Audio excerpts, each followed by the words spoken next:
So Apple had their event today. They started things off with the Apple Watch as far as products are concerned. And we have a couple of improvements. Better screen. The watch is now splash proof. Splash proof, swim proof. It's got a faster processor. And they've got more styles, including this one. This is the Nike Plus Apple Watch, and it's pretty much the same as the other Apple Watches, except there's some software tweaks to make it work with, I don't know if it's other Nike products or what and all, but I can tell you one thing, I do not like this strap.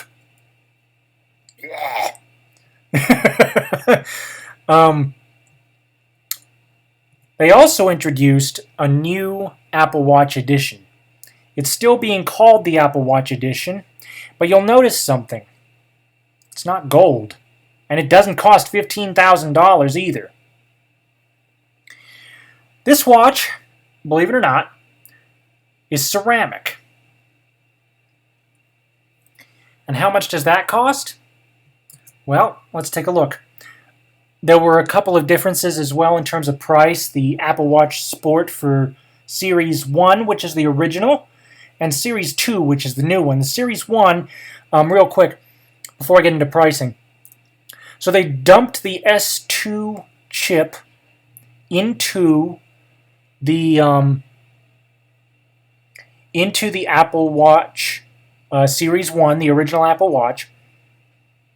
And then the Series 2 has that same performance, plus the added water resistance, better screen, and so forth. The great thing is, they both start at $269. And I say this is a great thing because I was thinking there was going to be a lot more differentiation in the price scale. Now, is $269 too steep? Yep.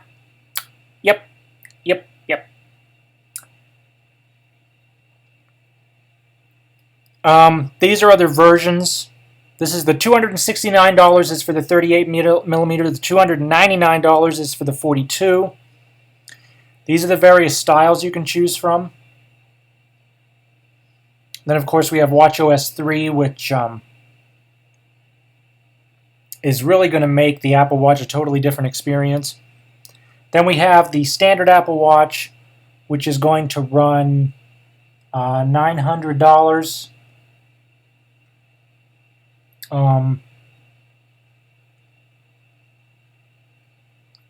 $500 to $1,000. I'm just scrolling through here and glancing at some of the prices. And then you have the Apple Watch Nike Plus. That one is $369. Series 2. And you got that in a couple of different variants. This one I actually don't mind. This one that's all black, I don't mind that so much. Then you have the Apple Watch Hermes, or however the heck you pronounce that.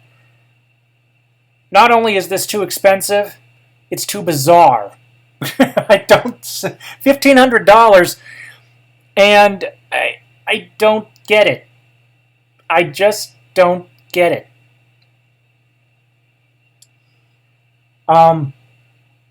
So we have even more variation with the Hermes cases. Apple Watch Edition. You remember the original one was $17,000, $15 to $17,000? This one is now $1,249. Now compared to $17,000, that's chump change. But is it still too expensive? Yeah. Like I said, even $269 is pushing it. Now, obviously, this is Apple, and they won't lower their price because they're a premium market. But still, $269? Now, if you could pay for this in a monthly installment, that'd make me feel better. But I'm not aware of anything at the time. Unlike their next product, which was the iPhone 7 and 7 Plus. They have quite a few upgrades for the new iPhones. The A10 Fusion chip with the M10 motion coprocessor and graphics. They are looking at, the usual spec bumps. I'm not going to get into that. I'm really not going to get into that because if I decided to get this, I'd be coming from an iPhone 6. So the spec bump would actually be more significant for me. That's if I decided to get this. I honestly don't know yet. It's all going to depend on how iOS 10 handles on my iPhone 6 Plus.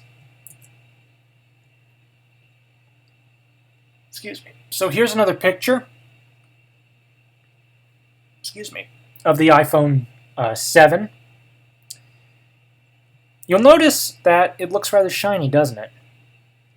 Well, that's because we've got 5 separate variants for the iPhone 7 and 7 Plus. We have your traditional rose gold, gold, and silver, but you got 2 new options. You've got matte black and jet black. Me personally, loving that jet black. It reminds me very much of the black iPhone 3GS, the one with the black plastic back. Honestly, that was one of my favorites. Had it been available on Verizon at the time, that's the one I probably would have gotten. But this jet black is just styling. You'll notice, too, that there are 2 cameras. One of them is a telephoto lens, and one of them is a wide angle. Now, the telephoto starts at a 2x zoom, and that's optical, but then you can digitally increase the magnification to 10 times. And this has got me thinking, because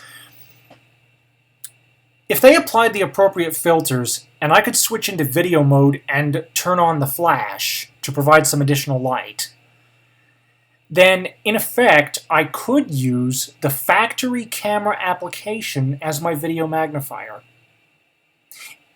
If that happened, and I'm not saying that it's going to, this is wishful thinking here. But if that happened, that would be totally sweet,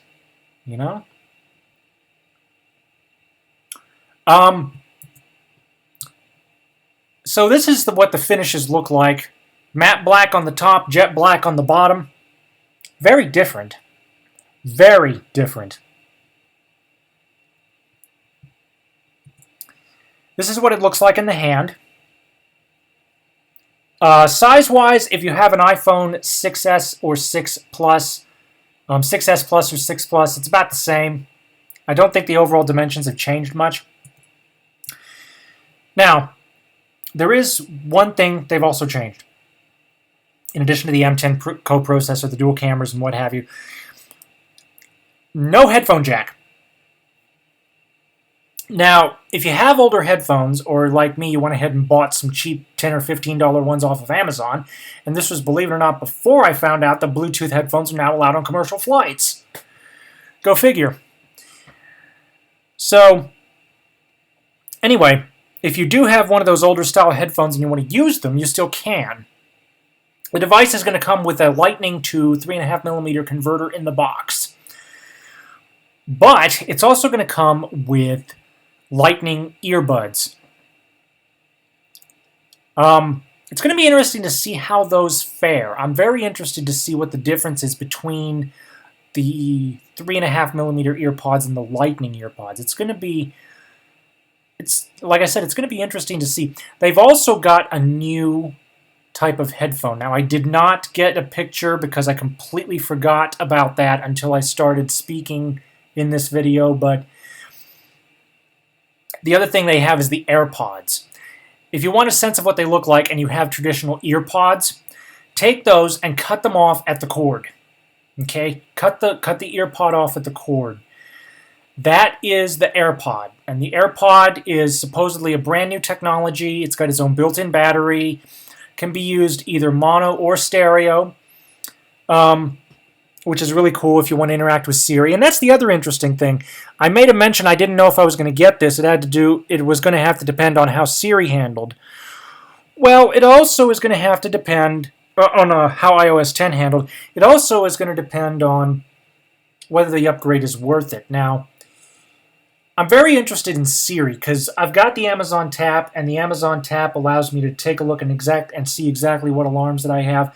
I could not get that to work on Siri. And also, one of the things that I hope that Siri can do within iOS 10 is to announce my time in 24-hour format. I can program my alarms in 24-hour format on the Tap and on the iPhone right now, but both of them will respond only in 12-hour format. At least the US variants. So, the other thing they did was they eliminated the physicality of the home button. It is now Taptic Engine feedback. And it's going to be interesting to see how that does. As I understand it, some people are not very happy with it so far. I think I mentioned the stereo speakers. The secondary speaker is not on the side. It's actually the earpiece, which is really cool because in this instance, you've got your right speaker firing out the side, but you've got your front speaker, your left speaker firing straight towards you. So it's going to be interesting to see how the sound improves.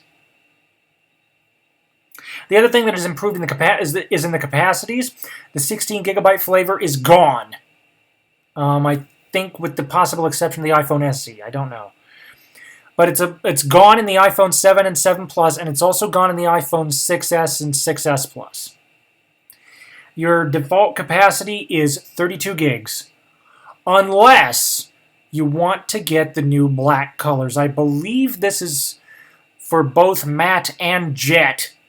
But I know it's 100% on the jet, but I don't know about the matte. So don't quote me on the matte, but I'm pretty sure that the following holds true for both of them. It's definitely true for the jet. And that is, if you decide to go with the matte black or the jet black, what happens is you get 128 gigs out of the box. 128 gigabyte capacity out of the box, and the top tier is 256.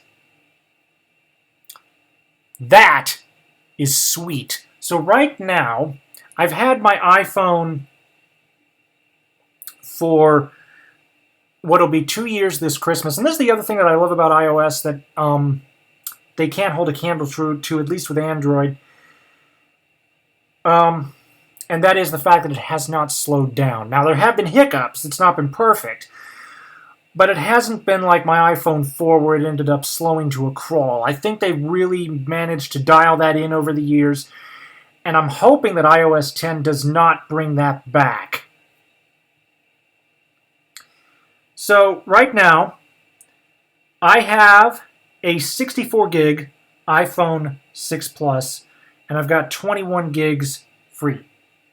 So I use this a lot. I honestly use it quite a bit. The fact that the default capacity is 32 and the next tier up, which incidentally the 64 was the mid-tier for the iPhone 6 Plus too. I had to decide if I wanted the bigger screen or if I wanted the bigger capacity. And to be honest, I was happier with the bigger screen. Because if you're visually impaired, bigger screen makes a world of difference. The mid-tier in the new iPhone is 128 gigs, and that is the base on the Jet Black. I don't see myself running out of storage. Right now, I've got 21 gigs left on my iPhone 6 Plus, and I'm still not to capacity. I'm nowhere near as bad as obviously my late father's iPad Mini is down to several hundred megs, and that's only because of all the stuff that I put on it. So I'm very, very interested in the iPhone 7 and 7 Plus. Whether I'll get it, I want to see it in person. I want to check it out, obviously. But whether or not I get it is going to depend on how the iPhone 6 Plus fares with iOS 10 over the next several months. Pricing. iPhone 7 will start at $649 or $33 a month. Now, this is direct from Apple. I don't know what the pricing is going to be if you're on carriers. I think it's going to be similar, but that's on the monthly plan. And in case anybody is unfamiliar, here in the United States, we recently did away with carrier contracts, but a lot of people are not willing to pay what is essentially the equivalent price for a mid-sized Windows computer for a smartphone. A lot of people, especially those that aren't very savvy, probably don't realize that the smartphone is the computer. And in that case, if you think about it in that sense, I do think the price is justified. But do I think it's a good price? I don't know.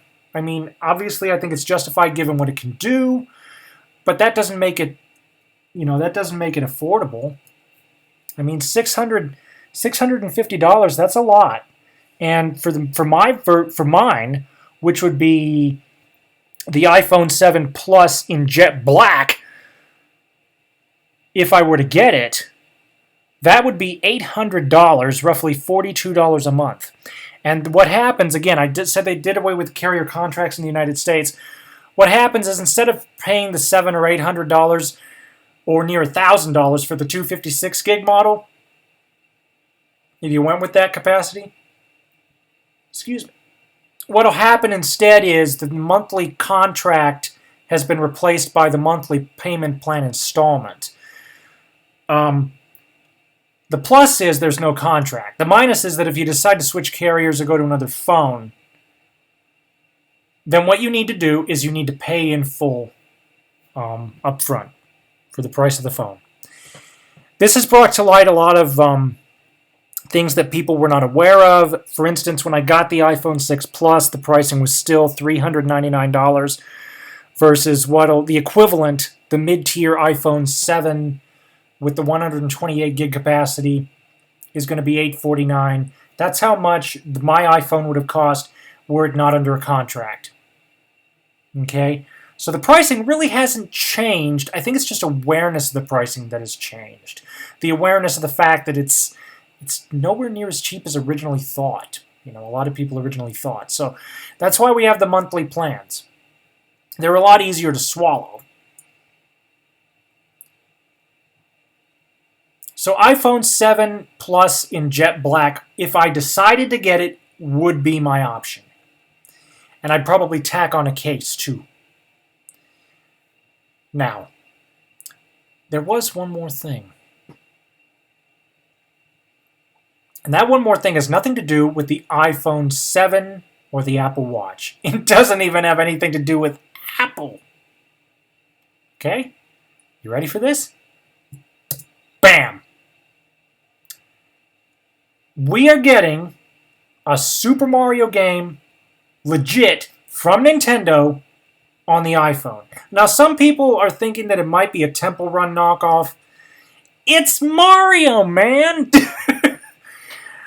I am super stoked for this. Even if I don't get a new iPhone this holiday season or a new phone, period, that game is going on either my iPhone or my iPad. Most likely my iPhone. This is awesome, man. Here we have Shigeru Miyamoto and a translator describing the game. And it's very much the same sort of platformer that you come to know and expect. At least that's the way I'm taking it in. The only difference is instead of a plus pad, think of it as you're always pushing right on the D-pad to advance forward, right? Think about that as basically being stuck. You're stuck pushing right on the directional pad, and the only control you have is to jump. I cannot wait for this. I am just super... I got butterflies right now in my stomach. I just super... Damn. Damn. I want this. I so want this. So the Apple Watch. I like the Apple Watch. I've been especially fond of the Mickey faces, especially now that Mickey can tell you the time. Will I get it? Again, $269, $369 for the Nike version, and $1249 for the ceramic. Nah. Nope. Too much. Now, like I said before, if they were willing to finance that into smaller monthly chunks that I could get away with, then maybe I could, but outright, no. Nope. That doesn't mean that I don't like it. You know, I'm very interested in seeing what the new software can do. There is one feature that I do want that has not been addressed. The rumor was that the Apple Watch could get a cellular radio, but Apple's decided to nix that for the time being due to power concerns. I think they should have kept it in, and here's how I think they should have done it. The other day from class, my iPhone died at 25%. And I don't know what ended up happening. If it was the fact that I was using it as a mobile hotspot for my iPad, that probably did it. So don't chastise me in the comments. The point is the battery died. And I depend upon others for transportation. So it was a real circus trying to go around my university to find a cable because I didn't have one to charge it up. Now, I've remedied the solution. I've purchased a power bank. I purchased an Anker 13,000 milliamp hour power bank to rectify the problem. But I was thinking about this in terms of Apple Watch. Think of it like this. If your Apple Watch has enough power to run on its own and your iPhone dies, that could be the opportune time to activate the cellular radio for emergency calls. You know, if you're like me and you depend upon others for transportation, you've got to have your phone charged. Now, again, I've got a power bank coming, and I'm going to rectify the situation. But at the same time, I'm just thinking about this for other people. Maybe you're somebody who doesn't always have easy access to a power bank. Like, let's say you're in a situation where you're swimming and you left your power bank at home. You know, we forget that, things like that. But if you wear your Apple Watch all the time and it has a cellular radio, that radio could remain dormant until the iPhone dies, at which point the battery, the cellular radio will then take over and allow you to push emergency calls from the watch without having to rely on the phone. That is something I honestly think that could be a real plus here. Unfortunately, they didn't do it. Maybe if anybody from Apple's watching this, you can take that into consideration. So, new Apple Watch. Again, Series 2 is what these are called. We got the Series 1 that sticks around. All starting at $269, which I think, again, steep. iPhone 7 and 7 Plus. The 7 Plus has the dual lens cameras, and in case I forgot to mention it, I don't remember, but the iPhone 7, actually I did forget to mention this, I'm sorry. The iPhone 7 Plus has two cameras. One of them is telephoto, the other is wide angle. And the telephoto lens starts at 2 times magnification. Oh wait, did I mention? Well, I'm going to mention it again. And it starts out at 2 times, and then you can zoom into 10 times. And I think that would be really sweet for magnification. Another look at the finishes, how it looks in the hand. Again, we have stereo speakers. We have water resistance, big plus. Pricing, again, expensive, but you have to remember that these are not just phones. These are full-fledged computers. So, you know, you get what you pay for. And if you can't swallow the full-on pricing, they do have monthly financing available. But again, as I said, the main takeaway for all of this, for me, was Super Mario Run. I can't wait for that game. Come on, Mario. I'm waiting. What do you guys think? Thank you for watching. Comments are welcome, and have a nice day.